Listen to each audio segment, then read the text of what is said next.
Physical refining செய்யப்பட்ட SKM Poorna rice brand oil. கடந்த ஆண்டு 2வது முறை அமெரிக்க அதிபராக பதவியேற்ற ட்ரம்ப் குடியுரிமை விவகாரத்தில் கடும் கட்டுப்பாடுகளை கொண்டு வந்தார். அதன்படி சட்டவிரோதமாக மற்றும் தற்காலிக விசாவில் அமெரிக்காவில் குடியிருப்பவர்களுக்கு பிறக்கும் குழந்தைகளுக்கு அமெரிக்க குடியுரிமை வழங்கப்படாது என அறிவிக்கப்பட்டது. இது மக்களிடையே கடும் கொந்தளிப்பை ஏற்படுத்தியது. அனைத்து மாகாணங்களிலும் குடியுரிமை திருத்தத்திற்கு எதிராக வழக்கு தொடரப்பட்டது. அனைத்து இடங்களிலும் ட்ரம்பிற்கு எதிராக தீர்ப்பு வழங்கப்பட்டது. நெருக்கடி அதிகரிக்கவே அமெரிக்கா சுப்ரீம் கோர்ட்டை ட்ரம்ப் நாடினார்.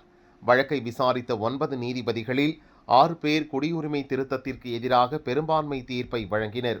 அதில் நீதிபதிகள் கூறியதாவது: அமெரிக்காவில் பிறக்கும் எந்த குழந்தைக்கும் இயற்கையாகவே அமெரிக்க குடியுரிமை வழங்கப்படும். கடந்த 1868 கொண்டு வரப்பட்ட 17வது அரசியலமைப்பு சட்ட திருத்த அடிப்படையில் தீர்ப்பு வழங்கப்பட்டுள்ளது. பெற்றோரின் குடியுரிமை எதுவாக இருந்தாலும் அமெரிக்காவில் பிறக்கும் குழந்தைகளுக்கு தானாகவே அமெரிக்க குடியுரிமை வழங்கப்பட வேண்டும். 160 ஆண்டுகால சட்டத்தை திருத்தும் வகையில் அமைந்த அதிபர் ட்ரம்பின் உத்தரவு செல்லாது என தீர்ப்பில் கூறப்பட்டுள்ளது.